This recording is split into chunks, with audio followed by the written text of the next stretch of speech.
Anyway, welcome everyone to a high noon lecture program here at the Western Heritage Center. I'm Kevin Koister, the Executive Director, and pleased to see some new faces here. Again, I've been to our programming before. Of course, we have John Clayton here today, and I'll give his bio in a second. But in 2 weeks from now, you might be interested in this. We have Tom Murphy, the international wildlife photographer, who I think at one point told me that his program at PBS was the most popular program at PBS, which was the Yellowstone in Winter program. This is the guy who has the little, sleeps out in the snow in the middle of Lamar Valley in January. Anyway, I have not talked to him. I'm hoping he's here in 2 weeks. He's in Africa, I believe, right now, doing some photography. So Thursday, October 6th, Tom Murphy, Wild, Yellowstone, and the photography of Tom Murphy. And then on Thursday, October 20th, a month from now, we have Dr. Emily Arndt from Montana State University Billings, and she's going to be doing a program called Montana Women in Leadership, the story of the National Women's Conference of 1977.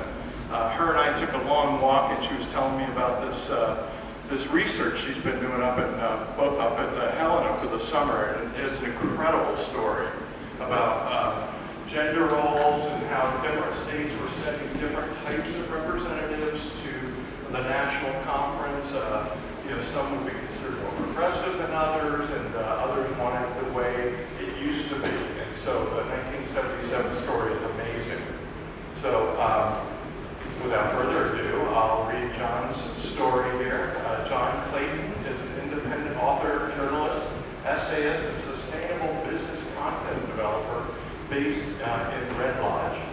His book, Natural Rivals, which we'll hear about today, John Muir, Gifford, Pinchot, and the Creation of America's Public Lands, was published by Pegasus Books in hardcover in August of 2019, and has been featured in the Wall Street Journal, the New York Review of Books, and on NPR's program On Point. A previous book, which we also have here, Wonder Landscape, Yellowstone National Park and the Evolution of an American Cultural Icon, was a Montana Book Award honor winner and winner of the High Plains Book Award. John's articles appear regularly in the Montana Quarterly, Big Sky Journal, and dozens of other publications. An earlier book, Stories from Montana's Enduring Frontier, which we also have. And a major previous work, The Cowboy Girl, chronicled the life of Montana-Wyoming novelist, journalist, and homesteader Carolyn Lockhart. We do have 2 copies of that. We have like the John Clayton section in our gift store, by the way. And both we've been fortunate to hear John tell the stories of each of those books, and it's been wonderfully received. John's first book, Small Town Bound, was featured in Time and Harper's magazines, and also was featured on Today and the Oprah Winfrey Show. Did it get like the little Oprah sticker? You know? Yeah. Oh, it did. Okay. So in his spare time, John enjoys basketball, hiking, telemark skiing, home brewing, and of course reading. John graduated from Williams College, lived in Boston for several years before moving west in 1990. I don't know how updated this bio is, but he lives in a small town, I think I've already mentioned that town's name, in south central Montana, near the mountains by the Beartooth Pass, with his dog, Chaka Khan. Good. Okay, without further ado, John Clayton.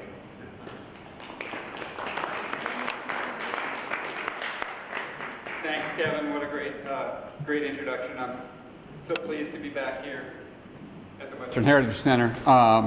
As Kevin mentioned, I've done a few programs here in the past, but for those of you who don't know me, one of the tips that you get as a writer, a nonfiction writer especially, is to make your characters really come alive, make people relate to them. And for example, one famous writer was saying in a podcast I was listening to, everybody has a mother, so make sure you introduce your characters' mothers. My mother has just moved to Billings and is sitting in the front row here. I hope you will say hi to Jackie Clayton after the program. So today, can everyone hear me okay? Yes. Great. Today I want to talk a little bit about public lands. Public lands have been in the news in the last 5 years or so. It's sort of a hot political topic. Are public lands at risk? Might they be privatized? Might they be changed? Might we have less access to our public lands? And in all of that debate, the question that occurred to me was, well, where did they come from? We speak of them as a birthright, but they're not really in the Constitution. That's not to say that the Constitution prohibits public lands. It's just to say that they're not articulated as a right specifically in the Constitution. So they must have evolved in the 1800s sometime. Why don't we know that story? Some of us know the story of Yellowstone, but public lands, as we all know here in Montana, are so much more than just national parks. National forests, BLM lands, all the public lands that we recreate on around Billings. And so I discovered that story brings us through some really cool, famous people. And so I'm going to tell the story of a couple of people, and then we'll talk about how they interacted with the idea of public lands. Sound good to everyone? Please feel free to interrupt or ask questions if I'm not making things clear. So the first person that I want to talk about is John Muir. Some of you may be familiar with John Muir, arguably the most famous naturalist in American history. Born about 1838, I think it was, and died in 1914. So during that late 1800s period, especially famous in Yosemite. Here he is with President Theodore Roosevelt overlooking the Yosemite Valley with Yosemite Falls in the background. Yosemite, at this point, the valley was already a national park, but Muir helped convince Roosevelt that Yosemite was a wonderful place, that the entire region needed protection as a park, and indeed that Roosevelt needed to really step up his game in terms of environmental protections. They spent 3 days camping in and around Yellowstone. Roosevelt kicked his Secret Service and other hangers-on away so that he could just get the full effect of John Muir. John Muir, born in Scotland, spoke in this brogue, a wonderful storyteller, was just sort of very captivating.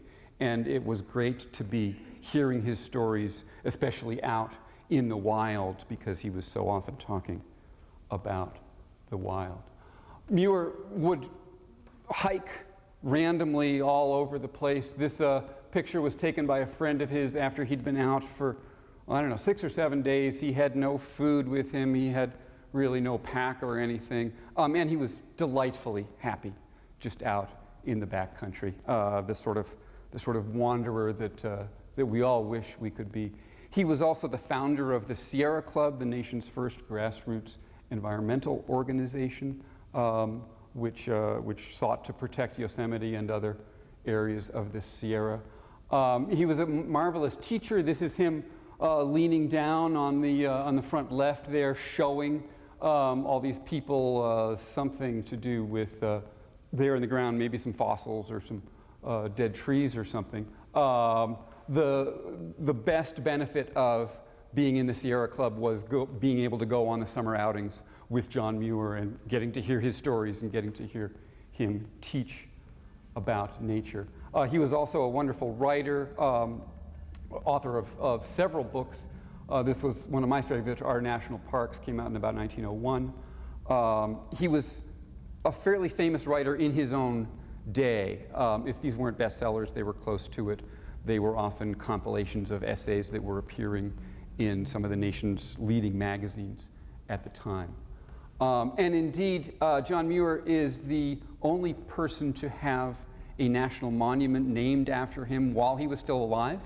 So this is Muir Woods north of San Francisco, donated to the federal government as a national monument by a man named William Kent, with the provision that it had to be named after Kent's hero, John Muir. And the nation was happy to oblige that. I tend to think of John Muir primarily as a philosopher. as a philosopher of nature. And we know, how do we know that he was a philosopher? He didn't major in philosophy, he didn't teach philosophy, but we know because he's on lots of memes. People will quote him and attach it to a pretty picture and post it on the internet, and it will go viral. Still to this day, memes such as how glorious a greeting the sun gives to the mountains. Right? Someone has put that on a picture and memed it. Another one, the clearest way into the universe is through a forest wilderness. And so we start seeing what John Muir's philosophy is because it keeps popping up on our Facebook feeds. I'd rather be in the mountains thinking of God than in a church thinking about the mountains. Muir's father had been an evangelical preacher, and Muir's reaction to that was not really to reject religion. He still considered himself a Christian, but to look for God in nature, in the mountains especially. In every walk with nature, one receives far more than he seeks. When we think about the late 1800s and the Industrial Revolution and how many people were going away from nature. Maybe they used to be farmers and now they were moving into the city, working in a factory. And Muir was reminding people of the value of connecting with nature. Of all the paths you take in life, make sure a few of them are dirt. You need to get out in nature. You will be more fulfilled when you are in nature, because you will be able to connect with God. In God's wildness lies the hope of the world. So it's a really very powerful spiritual argument that he's making about nature. The mountains are calling, and I must go. So this is John Muir, fascinating individual. I was a little bit worried when I started this book, am I really going to want to spend 2 years with this guy? But he was so delightful. He had great pithy sayings like this. He had great stories. Everyone who encountered him really enjoyed his presence. But to summarize, Muir was an advocate for Yosemite, the park, and the greater area, co-founder of the Sierra Club, author. I also forget to mention his brilliant science. He was one of the first to theorize that Yosemite had been carved by a glacier. Other people had thought maybe it was an earthquake or something. And he said, no, look, it's a glacier. And the science is still a little bit up in the air, but he was probably more right than his opponents were. So had given a lot of thought to science, a great scientist, wanderer. But perhaps most importantly, I think he was an evangelist. Just like his evangelist father, but with a very different theme, with a very different focus. Because he wasn't fire and brimstone, you are going to hell. He's, hey, look, go to nature and you can see God. He wanted everyone to have that experience, that spiritual experience that he received in nature and that so many of his friends and followers did. If people are going to have these spiritual experiences in nature, we need to have some nature available for them to do that. And so he urged some sort of preservation, such as in Yosemite National Park. So this is John Muir, and let me pause and get some water and see if you have any questions. Uh-oh, I should have opened this beforehand.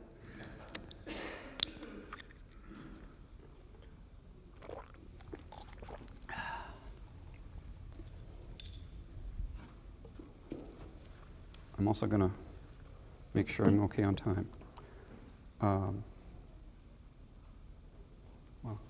So let's talk about another person. Gifford Pinchot. Less well known. Even my literary agent, when I proposed this book, she said, Pinochet? And I said, no, there were no Chilean dictators involved in the life of John Muir. This is Gifford Pinchot, and he's, if any of you are Forest Service people, he was the founder of the Forest Service, and I'm sure you Forest Service folks will be big fans of his. And Pinchot was a good friend and employee of Theodore Roosevelt. This map shows the many national forests that Roosevelt is credited with setting aside, although some of them had been set aside before he got there. And really, Pinchot is arguably responsible for all of this. He was not only the Forest Service director, but Roosevelt's primary advisor on all sorts of environmental issues. They were close friends. They had similar backgrounds. They were both wealthy, educated, East Coast, and loved athletics and the outdoors.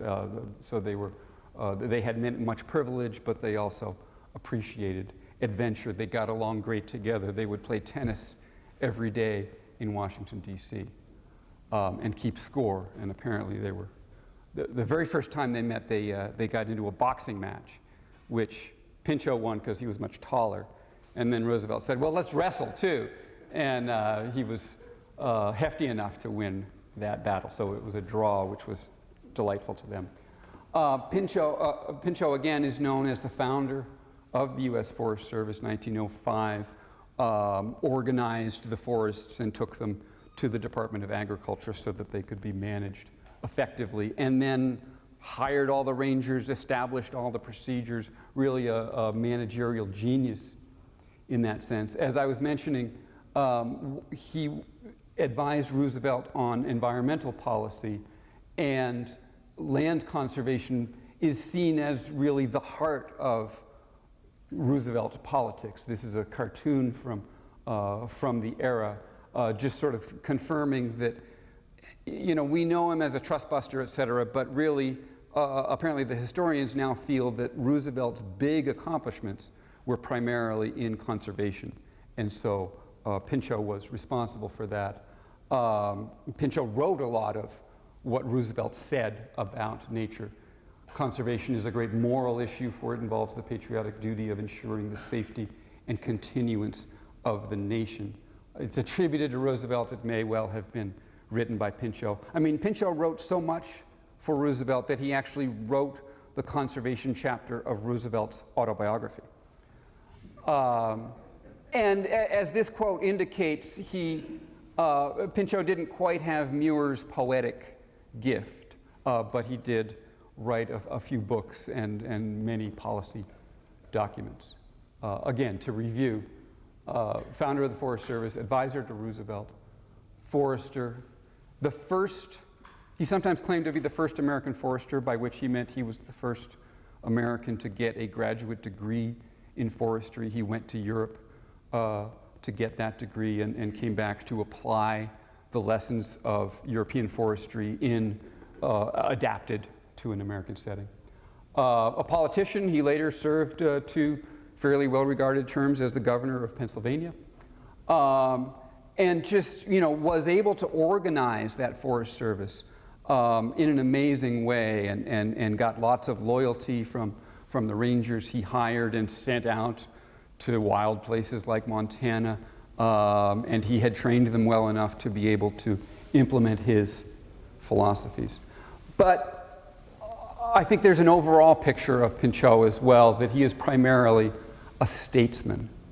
It was so extraordinary in that era for one of the one-percenters, basically, to say, no, I don't care about making money. I want to work for the government. I want to work for the people.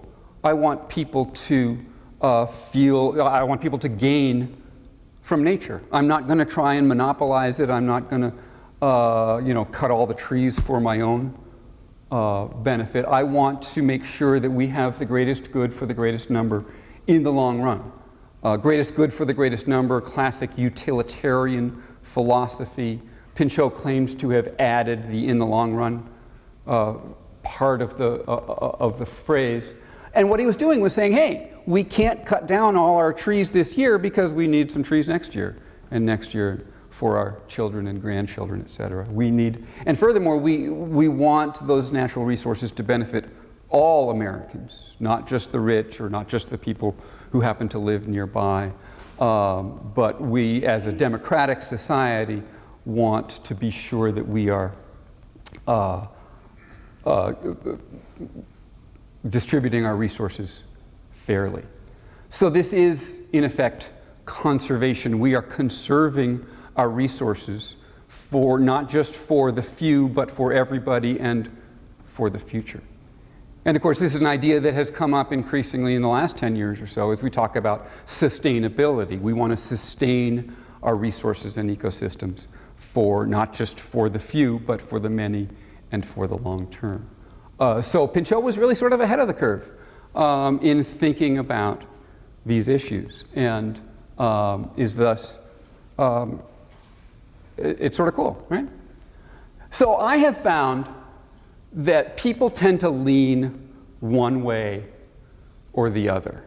That maybe Muir and the poetry and the spirituality really speak to you. Maybe you have an inkling for religion or English or what have you, and you're really sort of more of a Muir person. And some people, maybe you're engineers, maybe you're managers, maybe you really appreciate what Pinchot was trying to do. You're more of a Pinchot person. And so as an audience interaction thing here, I'd like to sort of get us to choose sides.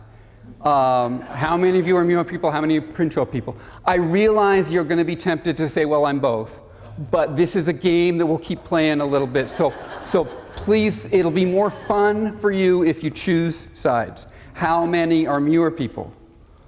Okay, we've got about half. And how many are Pinchot people? And we've got about half. Now, look around at the other people nearby. It looks like maybe we have a couple that are on opposite sides. So, you know, think about, okay, which one am I and which one am I surrounded by? And I mean, what you're really doing is choosing among different environmental philosophies.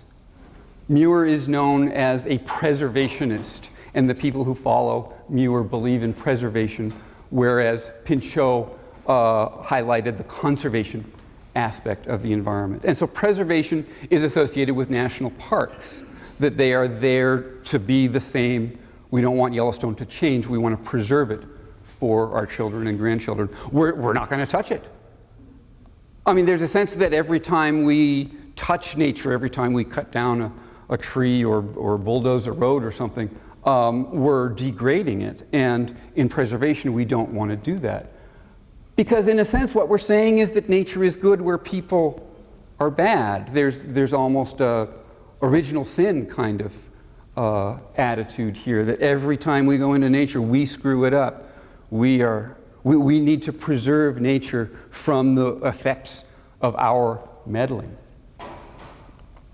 Conservation, on the other hand, typically associated with the national forests, the multiple use policy, where, yeah, we're going to have some timber cutting, some grazing, and some recreation all at the same time, because these are resources that we want everyone to be able to use, associated with sustainability, as I was discussing earlier. And we're doing that because we see people as part of nature. Of course, we have to use some of the resources that nature provides. We need to eat, we need to fuel our homes, etc.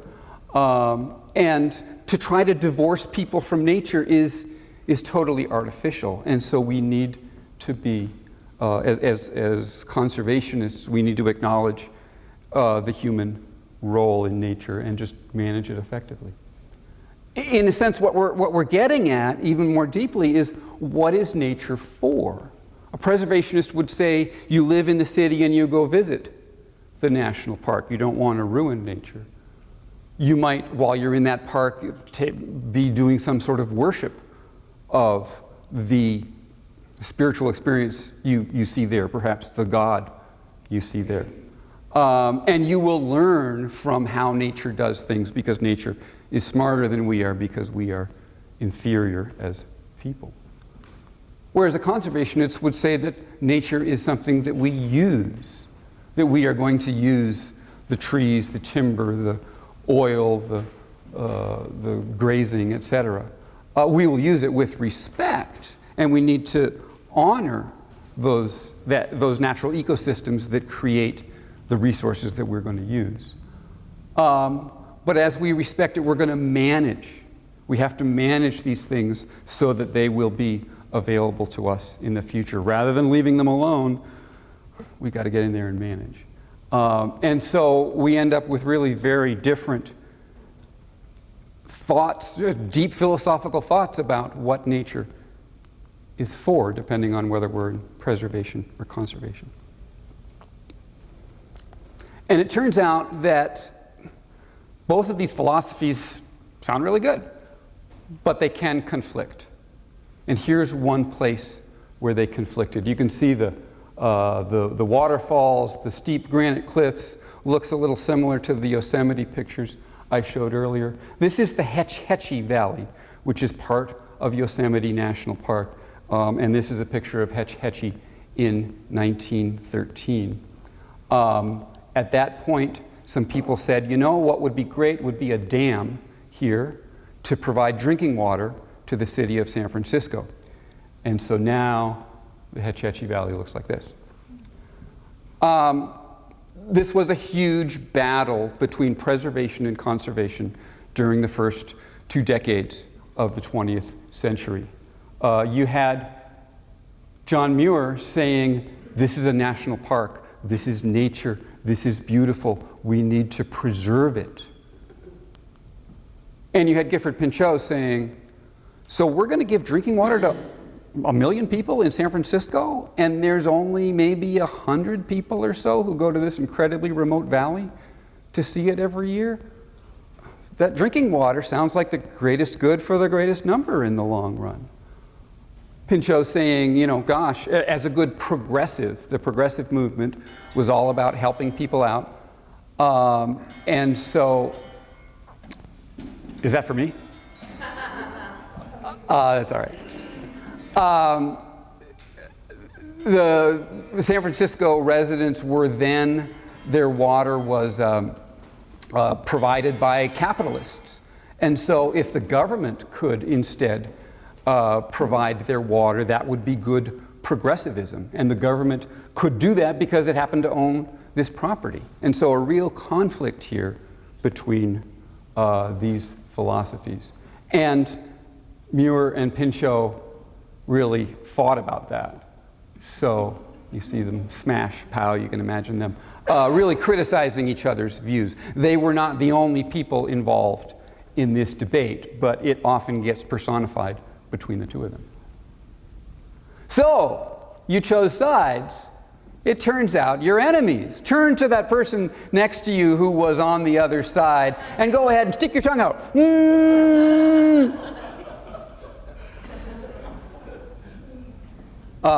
Just a year after Hetch Hetchy was approved as a reservoir, John Muir died. He was in his mid-70s. He'd had a long, arduous life, but some of his disciples claimed that Hetch Hetchy had killed him. So you Pinchot people, you killed John Muir. Whereas some of the residents of San Francisco were really upset that they would have to pay ever-increasing water bills to these capitalists who had them under their thumb. So you Muir people, you're such elitist snobs. You want to preserve this valley just so that you can hang out there yourself. You don't care about the people. Debates like this really went on through the 20th century. The environmental movement had a huge rift between preservationists and conservationists. How are we going to solve these? It's still today. Preservation versus conservation is a common theme of college environmental studies classes. Certainly was for me, at least.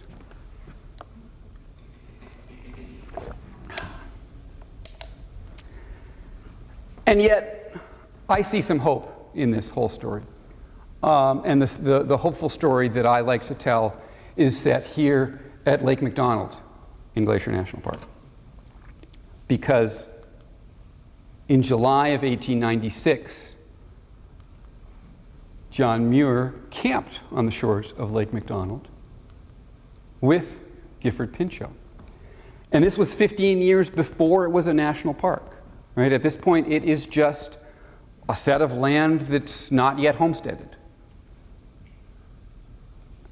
When I first heard about this, I imagined Pinchot saying, well, you know, we could put the dam over there and we'll cut these trees down first. And Muir would be like, no, don't touch any of it. It's a national, well, it's not yet a national park, it's a national treasure. But that's not what happened. Muir wrote in his diary that day, "We meet Pinchot with delight." And years later, when Pinchot wrote his autobiography, talking of that day, he said, "To my great delight, John Muir was with them," the party he was going to meet. Pinchot had been off wandering through the Sealy Swan, just having a delightful adventure. And the people he was supposed to meet, the National Forest Commission, had invited John Muir to come along with them. And so Pinchot saw his hero, John Muir, at the train station. They liked each other. And indeed, they spent their time at Lake McDonald fishing together.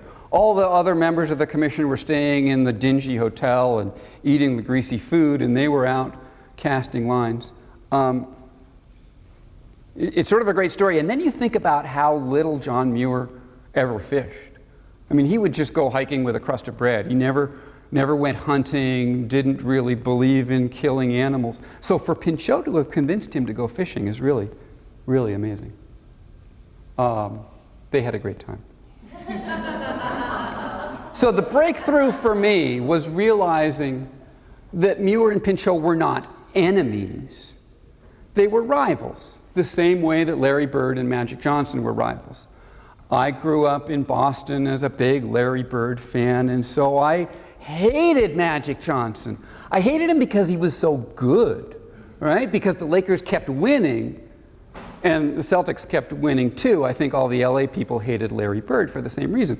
And we could pretend that we didn't think that the other guy was a good player, but we knew. I knew that Magic Johnson was a fantastic basketball player. He wasn't evil. He wasn't incompetent. He was just the rival of my guy. So not enemies, but rivals. When you're rivals, you often have differing talents. Magic was more of a fast breaker and Bird was more of a rebounder. You may have different philosophies. You know, the basketball philosophy of the Lakers was a little bit different than the Celtics. I promise not to talk too much about basketball. But when you have a great rivalry, that can promote a common cause. The Magic-Bird rivalry caused the NBA to become hugely popular through the 1980s and early 90s. Caused it, I mean, not only had it been not very popular in this country in the 70s, the NBA finals weren't on national TV, but also the Magic-Bird rivalry led to the international success of the NBA. And so, what if we see Pinchot and Muir as rivals like Bird and Magic were rivals? Pinchot, the Easterner, of course, will play for the Celtics. Muir, the Californian, will play for the Lakers. It does require us to put the white guy's head on the black guy's body, which is a problem, but it's another topic maybe for another day. But let's think of Muir and Pinchot as rivals. And so let's talk about maybe how their arguments were a little bit overblown. Because after all, if you're a preservationist, you're interested in spirituality, and you get to that through nature. And yet your interest in nature requires that we have wonderful forests as well as mountains, etc., wonderful ecosystems. And those forests imply that if we're going to keep them, we need public lands. If you're a conservationist, your interest in nature prompts your interest in forestry, in cutting down the trees effectively, growing them effectively, making sure that they're managed properly. So your interest in forestry is leading to a sense of sustainability. And your interest in sustainability implies that we need public lands, because economic market failures mean that the private markets wouldn't promote this sustainability as effectively as public land managers can do. And so you end up in the same place with an interest in public lands. As I mentioned at the beginning, when I talk about public lands, I'm talking about national parks, national forests, BLM lands, wildlife refuges, etc. There's all sorts of categories of land that are collectively owned by our democratic government, thus collectively owned by all of us as citizens in commons.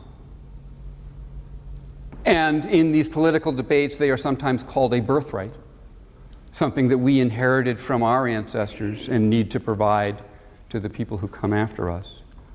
And as I was mentioning in the beginning, I'm wondering where they came from.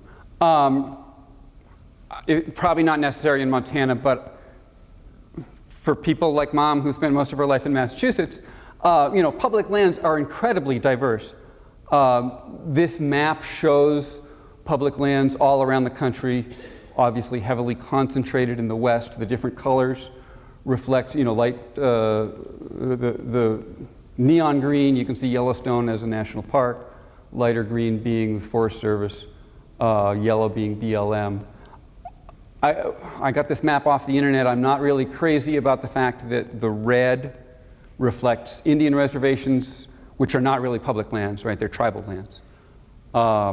But regardless, we've got a lot of green showing our public lands, and they come in many different types. You've got your rivers and your deserts, your seashores. Mom does remember the Cape Cod National Seashore. And you've got your national battlefields. We do all sorts of different things on our public lands. We may be observing wildlife, bird refuges. People may be grazing animals. People may go hunting on the public lands. They may use winter recreation of some sort. And so when Donald Trump signed the proclamation urging the reduction of Bears Ears National Monument, it was a big political deal in that tiny sense, but it also had big implications. Regardless of which side you were on, whether you thought this was a good idea or not, this is Donald Trump saying, hey, maybe we should take another look at this whole public lands idea. Is it still working for us in the 21st century? And so that's, public lands, sort of a big deal. And yet, where did they start? It just baffled me that no one was saying, well, yeah, maybe we want to question them, but we don't really know anything about where they started. Many of us in this area probably know the story of Yellowstone National Park as the world's first national park, 1872, and so I've got the map there of Yellowstone. But in my experience, very few people, even in this area, know where the world's first national forest was.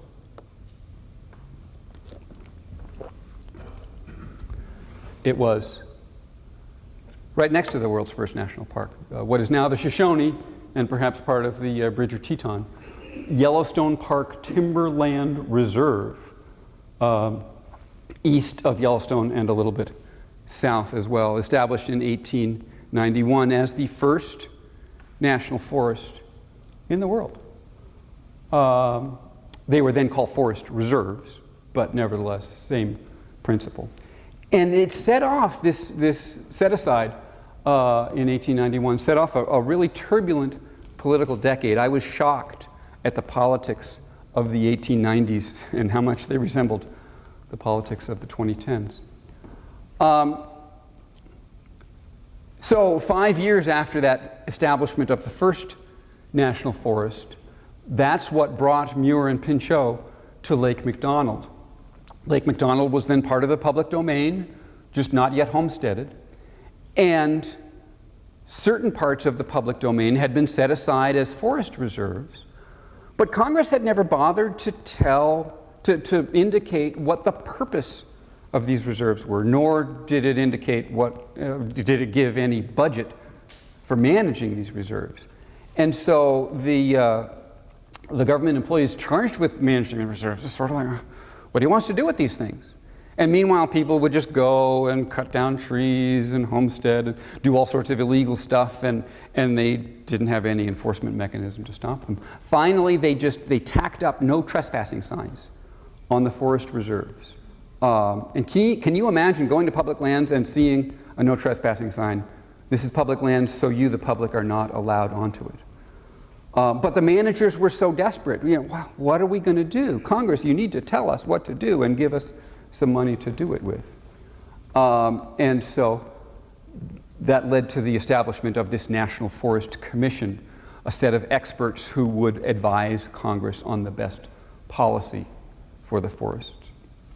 And during that tour in 1896, where they went and saw a bunch of western forests, and during their deliberations through that subsequent fall and winter, they did come up with some plans that President Grover Cleveland then implemented, and he didn't do it very well, and it led to more political controversy, and I don't want to get too tied up in that here. But the eventual savior of the vision of the National Forest Commission, the brilliant idea that came out of all this political turmoil was this idea of public lands, that yes, we are going to have lands held in common by a democratic government, we are going to budget for them, and we are going to have some goals for what they should look like so that the managers can do that. And those arose directly out of the talents and actions of both John Muir and Gifford Pinchot. So it was the combination of Muir's poetry and Pinchot's managerial genius, the combination of preservation and conservation that led to our public lands legacy. And again, I won't get into the details, the book covers them, but general picture, Pinchot and Muir are largely responsible for collaborating on the existence of public lands, which they would then argue about what should the goals be. But if you don't have public lands, how can you have that argument? So preservation and conservation combined when Muir and Pinchot collaborated. The prophet and the statesman were able to work together and unite their talents. For example, some of the essays that John Muir published in 1897-98 read to me like Gifford Pinchot's ideas, just expressed with John Muir's poetry. Likewise, some of the ideas that Pinchot was expressing were clearly influenced by his time spent with Muir and his growing appreciation of the spiritual values of the forests that he was charged with protecting. And so the other marvelous thing, not only are we combining preservation, conservation, prophet, and statesman, but we're combining nature and democracy, two of the great gifts that America as a nation has had, end up combining in this tradition we have of public lands. So, thank God we've been able to resolve this debate, because it turns out that you Muir people and you Pinchot people can actually get along. You are actually friends. You don't have to sneer at the person sitting next to you. We all have our unique gifts, and we can share them with each other to reach greater goals. So instead of fighting,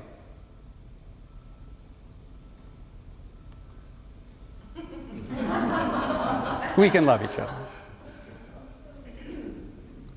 I think that is the conclusion of my prepared remarks, but do we have time for some questions or comments, stories of your own?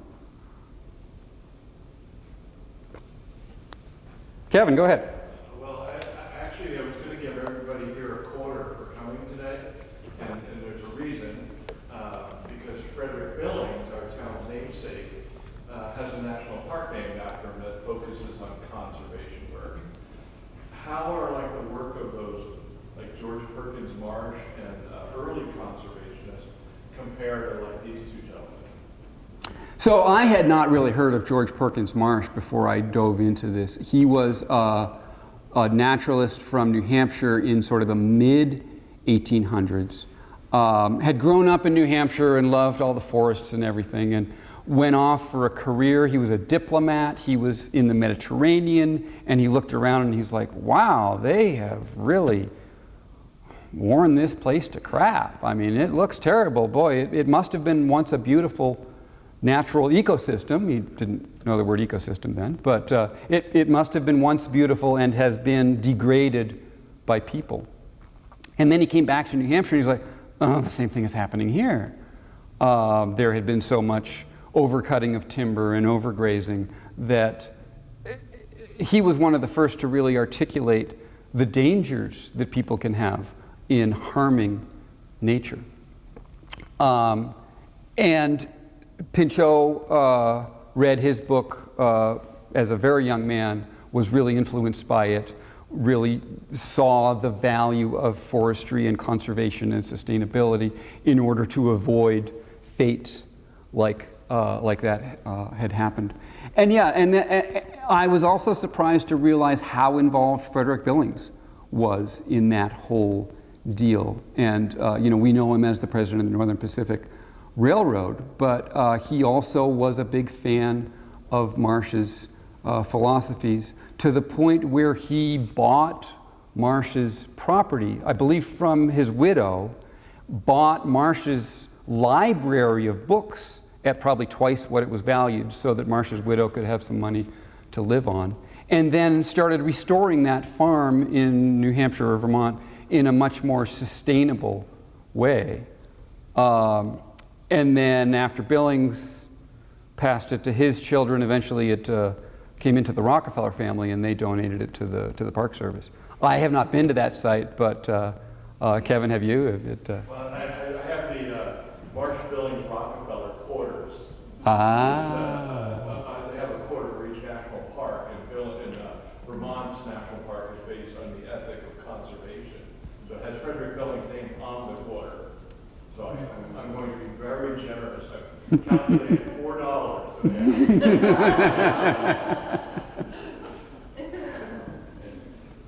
Yes. What's the story behind the BLM lands? Were there any personnel champions of that movement? So, my short answer is going to be yes. Go to the library on Saturday and listen to Nate Schweber talk about his brand new book, This America of Ours, which is, and I'm spacing now on the name of his protagonist. But anyways, in the mid-20th century, there was another attempt at land grabs by private individuals. And it was not only BLM lands, but a whole bunch of federal lands. And the Harper's Magazine columnist, someone must know the name, help me out. Bernard DeVoto, thank you. Thank you, Tim. Bernard DeVoto was a great champion of retaining those lands. And I have not read Nate's book on DeVoto yet, but it's getting great reviews, and I've been talking with him about it, and I'm very excited. I'm not going to be here, unfortunately, on Saturday, but I hope all of you will be, and not here, but at the library. So, yeah, DeVoto is a good place to start. Did you have other ideas about champions of BLM lands? No, not necessarily champions, but just the evolution of the Bureau of Land Management and the vast amount of land that's been preserved. You know, it's equal to the National Forest, so I think it deserves something. Maybe a little explanation. So, a lot of people ask, why did Pinchot move the forests into the Department of Agriculture? Because that's part of the rivalry, right? Is that the parks are in interior and forests are in agriculture.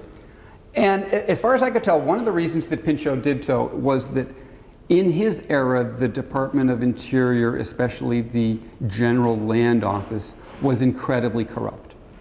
And so if he was going to have effective management of his forests, he needed to get them away from all the corrupt influences up and down that organization. So he just said, well, get me into a different department and then I'll take care of it. But that was in 1905, and over the next 20, 30 years, the corruption eased, the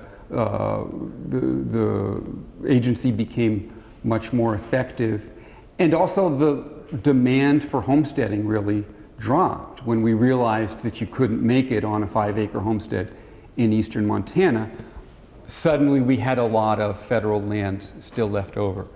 And so I believe it was in the 40s when the remnants of the General Land Office lands were merged with another set of lands that my mind is blanking again. But anyways, that led to the BLM. And then they went through similar processes that the Forest Service and Park Service did of acknowledging, hey, yeah, the government owns this land. The government will own this land permanently. That means we need to manage it. And so that means we need to have goals, we need to have budgets, we need to treat this land sustainably. We need to treat this, in Aldo Leopold's words, with a land ethic. Treat the land as part of our community just like we treat people and businesses and institutions like the Western Heritage Center as part of our community. And so yeah, it's a fun story, I think, in broad perspective. I don't know a lot of details, but if you wanted to write that book, that'd be really cool. Other questions or comments? You'll be here for a few minutes. We do have 4 of your publications up here, including the Natural Rivals, so if you wanted to, and I love Cowboy Girls, like Carol Blockhart's one of my favorite books. We have 2 copies left, so anyway. And so thank you so much for coming. And Thank you guys. You get a quarter also. Thank you.